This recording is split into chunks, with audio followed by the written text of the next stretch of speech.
Dans le nom précieux de Jésus-Christ, je salue tous ceux que je n'ai pas encore salués.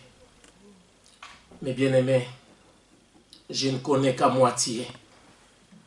Laissons le Saint-Esprit qui connaît tout, esprit de sagesse, d'intelligence, de connaissance, nous enseigner et nous aider à mieux comprendre ces messages. C'est avec un grand plaisir que je vais vous parler de la méditation de la parole de Dieu. Nous tous, nous connaissons la parole de Dieu, la Bible.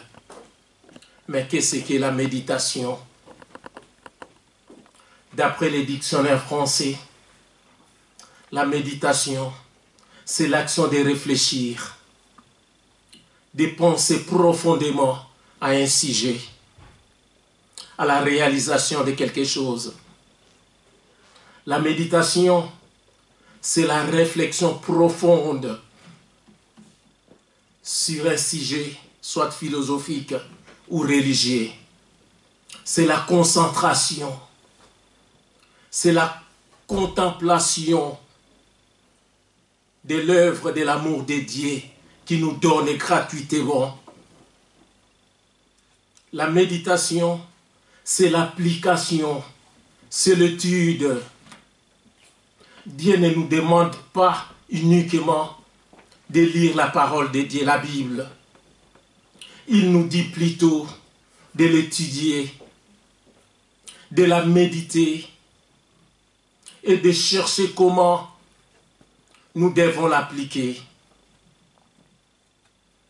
On pourrait dire aussi, méditer, c'est ruminer un sujet quelconque. Donc, tourner et retourner dans notre esprit. En hébreu, méditer, c'est aga. Aga. Je ne sais pas si je prononce ça bien. Qui regroupe plusieurs verbes français comme penser, parler, dire, annoncer, célébrer, rugir, soupirer, raconter.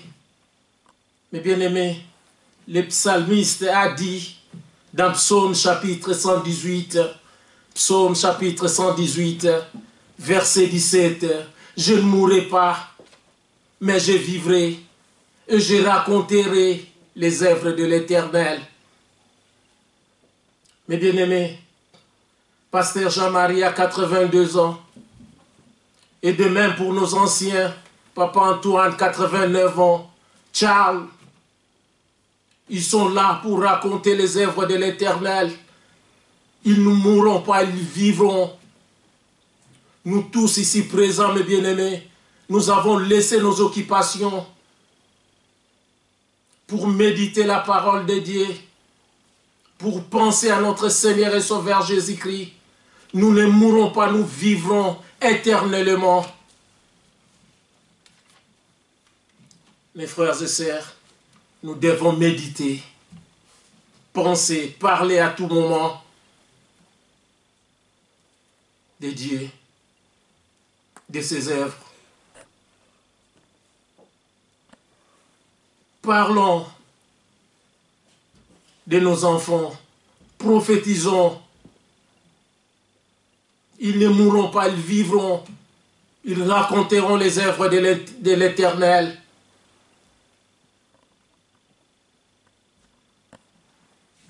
Méditer Agar, c'est publier. Le livre des psaumes 71, verset 24 déclare « Ma bouche chaque jour publiera ta justice, et ceux qui cherchent ma perte sont honteux et confis. » Mes bien-aimés, publions chaque jour la justice de Dieu, sa loi. Et ceux qui cherchent notre perte sont honteux et confis. Méditer Agar, c'est proclamer.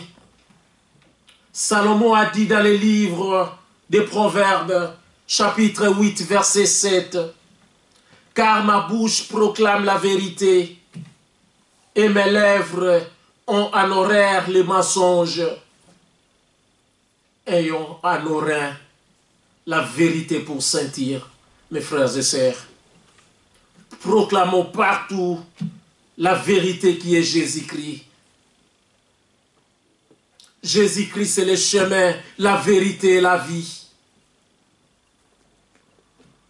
Méditer Agar veut dire pousser des cris, gémir. Nous pouvons voir, nous pouvons lire Ésaïe, chapitre 38, le verset 14, pour voir comment Ézéchias a poussé des cris avec sa maladie. Ézéchias gémissait avec sa maladie en demandant secours à l'Éternel. Je lis Ésaïe, chapitre 38, le verset 14. J'ai poussé des cris comme une hirondelle en voltigeant. J'ai gémissé comme la colombe. Mes yeux s'élevaient, languissant vers le ciel. Ô Éternel, je suis dans l'angoisse. Secours-moi. Mes bien-aimés, Ézéchias a médité seulement. Ézéchias gémissait avec sa maladie en demandant secours à l'Éternel. Ézéchias n'a pas cherché ou n'a pas médité ou n'a pas pensé au marabout pour aller chercher la guérison. Il n'a pas pensé aux sectes, au yoga. Mes bien-aimés,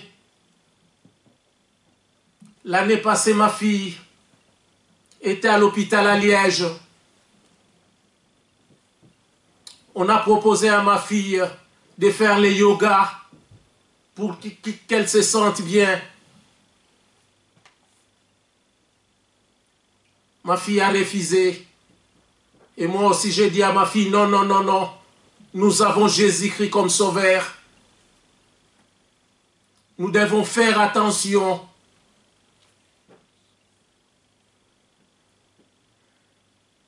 La méditation de la parole de Dieu n'est pas une chose difficile et mystérieuse. C'est juste penser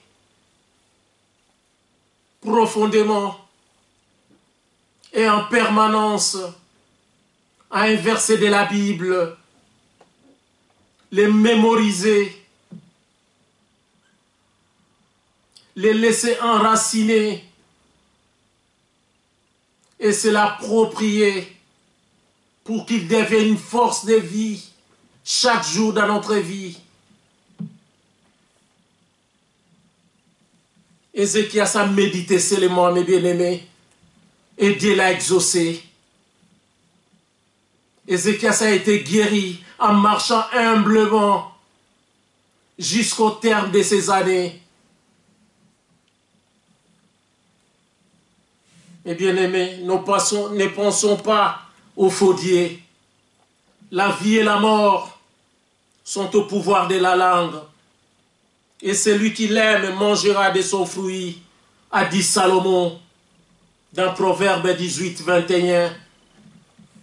Que notre langue ne sorte que la vérité et la vie qui est Jésus-Christ. Mais bien aimé en grec, méditer, ce symbalo, qui veut dire converser, conférer soi-même, repasser dans son esprit, jeter ensemble, apporter ensemble. Et bien aimé, ce n'est pas le nombre de versets appris qui compte, c'est l'effet que produit la lecture sur nous. quand on apprend à méditer sur les promesses de Dieu, jour et nuit, c'est là que nous allons agir fidèlement selon tout ce qui est écrit. C'est là que nous aurons du succès. C'est là que nous réussirons. Parce que l'Éternel Dieu nous a dit dans Josué, chapitre 1, verset 8. Nous pouvons lire Josué, chapitre 1, le verset 8.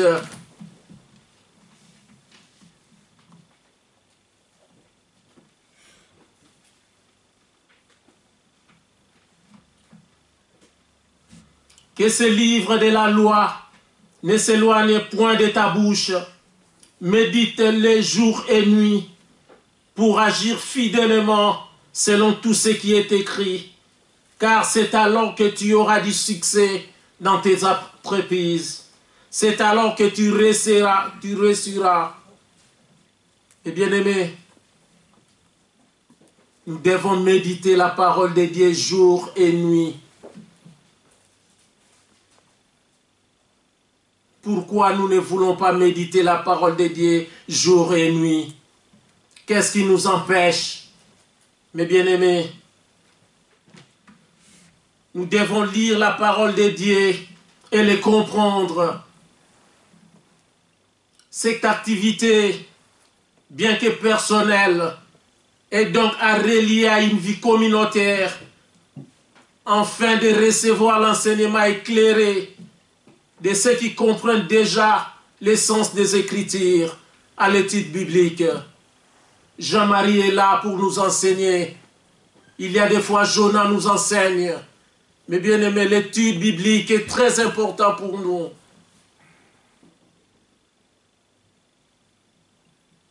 Pensons, mes bien-aimés, à la rencontre de l'apôtre Philippe avec l'eunuque éthiopien dans les Actes des Apôtres, chapitre 8, versets 30 à 31. L'eunuque éthiopien accepte l'aide de Philippe pour comprendre le livre d'Ésaïe. Il en avait besoin, mes bien-aimés.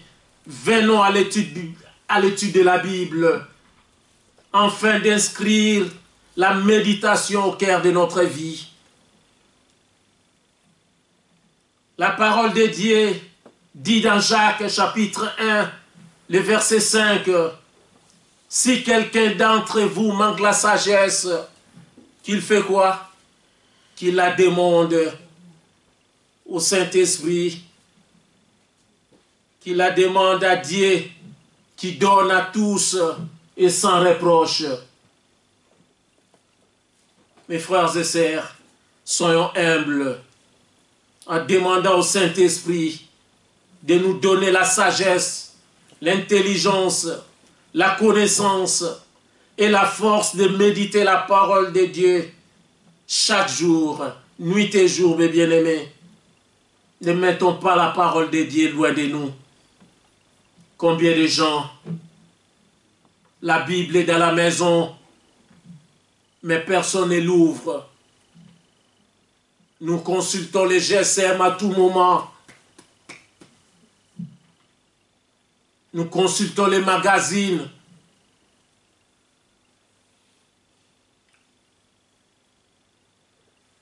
Mais nous ne voulons pas méditer la parole de Dieu.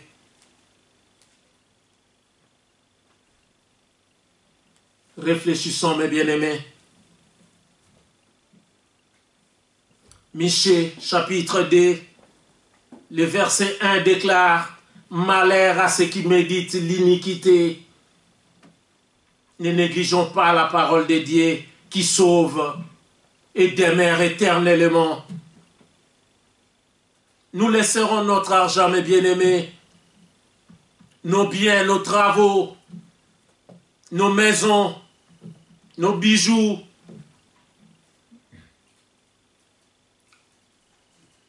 mais la parole de Dieu reste éternellement. Alléluia. À quoi bon de tout gagner dans ce monde et de perdre son âme au diable? Méditer la parole de Dieu, c'est très important, mes bien-aimés. Chaque matin, midi et soir, Nourrissons-nous de la parole de Dieu. Dès le matin en se réveillant, méditons, pensons au Seigneur Jésus-Christ, le vrai Dieu, le véritable. J'aime bien chanter ces cantiques quand ça me réveille chaque matin. Dès que je me réveille, je pense à toi, Seigneur.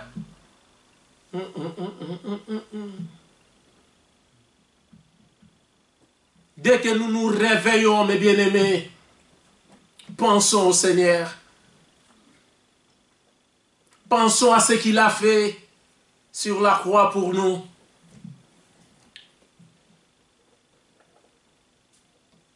Mes bien-aimés, plus nous nous nourrissons de la parole de Dieu, plus Dieu va nourrir notre corps, notre âme et notre esprit spirituellement, et nous deviendrons plus forts. Mes bien-aimés, le moment que je passe à ce moment, c'est la méditation de la parole de Dieu chaque matin qui me donne la force.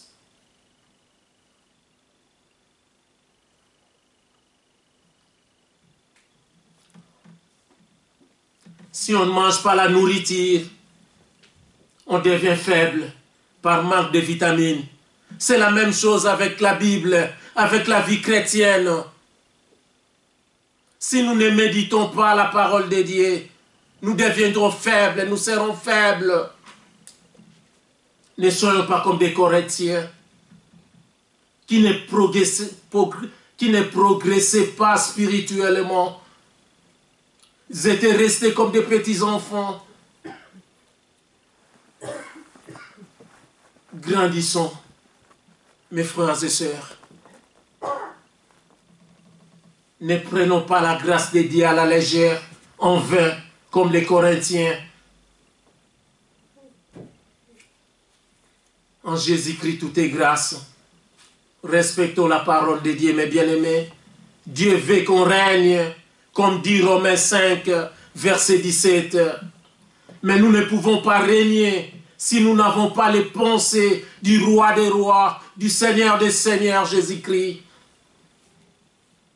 Les pensées de faire toujours du bien, les pensées de la création, de la rédemption. Nourrissons nos pensées de la parole de Dieu. Comme nous sommes créés de la parole de Dieu. Mes bien-aimés, au commencement était la parole. La parole était avec Dieu. La parole était Dieu. Et rien n'a été fait sans elle. Soyons les hommes que Dieu a créés à son image. Philippiens 4, versets 8 à 9, nous pouvons les lire. Philippiens 4.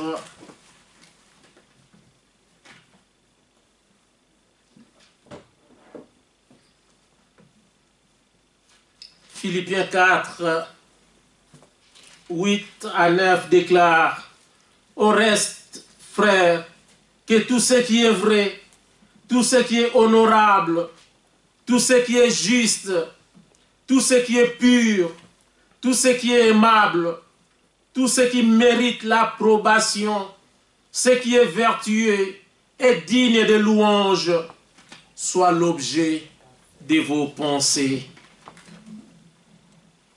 Mes frères et sœurs, la méditation de la parole de Dieu ou la méditation chrétienne se centre sur Jésus-Christ et non sur moi-même, et non sur soi-même plutôt. Parce que la plus grande maladie de ce monde, c'est moi, c'est moi, c'est moi. Ou c'est les sectes, les marabouts, les féticheurs qui prennent la place de Dieu.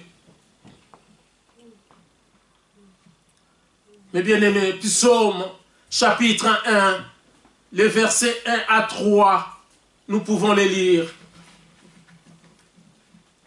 Psaume chapitre 1,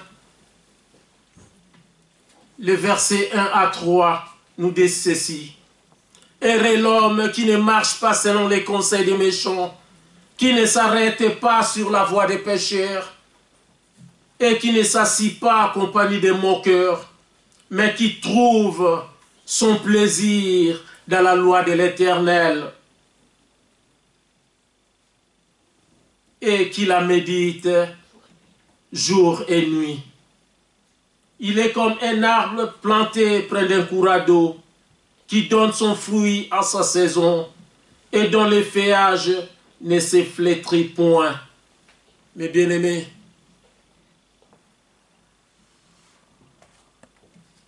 méditons la parole de Dieu nuit et jour.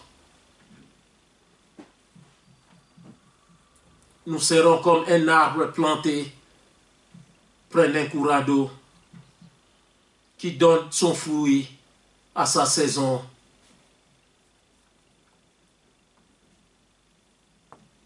Ne soyons pas comme des papillons qui se contentent de voleter de fleur en fleur. Soyons comme des abeilles. Ils y posent tranquillement pendant longtemps pour extraire du nectar et produire du miel. Soyons comme des abeilles, mes bien-aimés. Venons étudier la parole de Dieu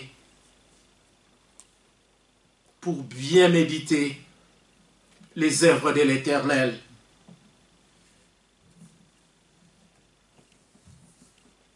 Mes frères et sœurs, Asaph dans Psaume 77, verset 13, a déclaré à Dieu: je parlerai de toutes tes œuvres, je raconterai tes hauts faits. Ce verset ajoute l'idée de raconter à d'autres personnes les œuvres de Dieu et ses hauts faits. C'est ça que nous devons faire. Et bien aimés, qu'est-ce qui nous manque? Qu'est-ce qui nous empêche de raconter aux autres?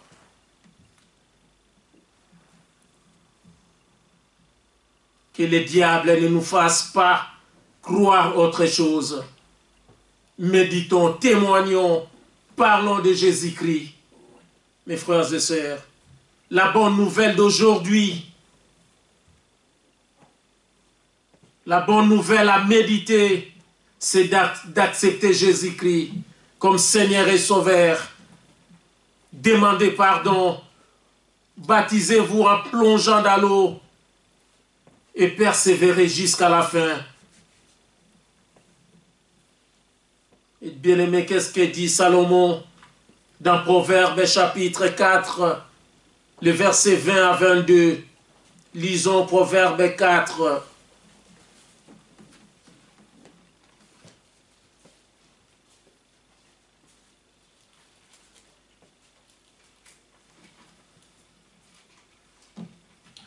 Proverbes chapitre 4, les versets 20 à 22. Je lis au nom de Jésus-Christ. Mon fils, sois attentif à mes paroles. Prête l'oreille à mes discours. Qu'ils ne s'éloignent pas de tes yeux. Garde-les dans le fond de ton cœur. Car c'est la vie pour ceux qui les trouvent. C'est la santé pour tout leur corps. Mes bien-aimés, soyons attentifs à la parole de Dieu. Gardons les versets de la Bible dans notre corps, car c'est la vie pour ceux qui les trouvent. C'est la santé pour tout leur corps, mes bien-aimés. La méditation de la parole de Dieu est le remède contre une faiblesse morale ou spirituelle, contre une vie sans intérêt, une vie sans Jésus-Christ, est une vie banale, mes frères et sœurs, est une vie sans maturité, inutile. La méditation de la parole de Dieu est le remède contre un manque d'intimité avec Dieu. C'est le remède contre une faiblesse de foi chronique qui nous fait échouer à tout moment. Mes bien-aimés, pensons à tout moment sur les promesses de Dieu. Proverbe chapitre 14, verset 22 nous dit: ceux qui méditent le mal ne s'égarent-ils pas? Mais ceux qui méditent les biens agissent avec bonté et fidélité. Alléluia. Encore Salomon dit dans Proverbe 3, le verset 29, « Ne médite pas le mal contre ton prochain. » Et dans le verset 10 de Zacharie, chapitre 7, la parole de Dieu déclare, « Ne médite pas le mal l'un contre l'autre. » Zacharie 8, 17 dit, « Ne médite pas du mal dans vos cœurs. » Mais bien aimé, Dieu aille le cœur qui médite des projets uniques. Proverbe 6, 18. Ne soyons pas pervers. Les gens qui méditent le mal à tout moment, qui se plaisent à faire du mal, à faire le mal ou à l'encourager. Mes frères et sœurs, l'évangile selon Jean, chapitre 1, le verset 1 déclare, « Au commencement était la parole, et la parole était avec Dieu, la parole était Dieu. » Nous devons parler, sortir des bonnes paroles, même du fond de notre cœur. Pensons à la victoire de Christ Jésus. Disons des versets de la Bible pour contrecarrer l'ennemi Satan.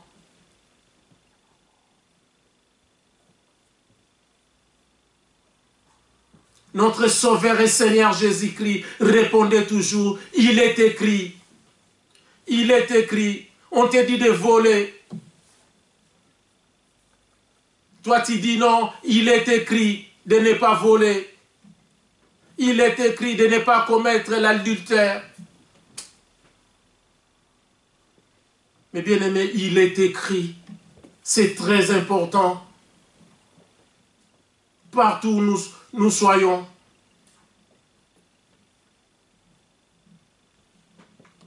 C'est à nous de demander au Saint-Esprit de nous aider à méditer sa parole pour qu'elle s'enracine en nous et porte un bon fruit. Le Saint-Esprit est là pour nous aider. Mais bien aimé, il est là pour nous consoler. Job, malgré sa souffrance, il a dit dans le livre de Job, chapitre 27, verset 4, « Mes lèvres ne prononceront rien d'injuste. Ma langue ne dira rien de faux. » Mes frères et sœurs, soyons sages. Dieu est grand. Méditons. Étudions sa parole. Contemplons ses merveilles, sa création, l'œuvre de la croix, la rédemption. C'est ça une bonne méditation. Ce n'est pas la sorcellerie, les yoga, les sectes ou d'autres. Nous pouvons méditer partout où nous sommes. Isaac était sorti pour méditer dans les champs. Genèse 24, 63. Dieu a dit à Abraham, regarde les ciels et compte les étoiles. Si tu peux les compter, telle sera ta postérité. Abraham a eu sa postérité. Mes bien-aimés, contemplons les œuvres de Dieu.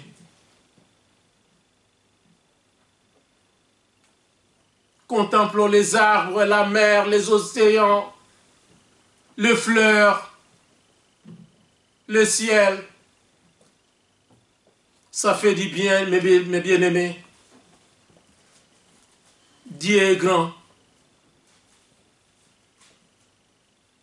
Et je termine par ce cantique qui dit, les refrains qui dit, comptez les bienfaits de Dieu, mets-les tous devant tes yeux, tu verras en adorant combien les nombres est grand. Dieu est grand.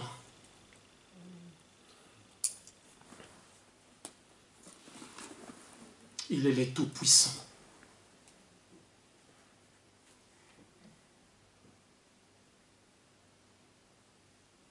Que Dieu bénisse sa parole. Qu'il nous bénisse aussi. Amen.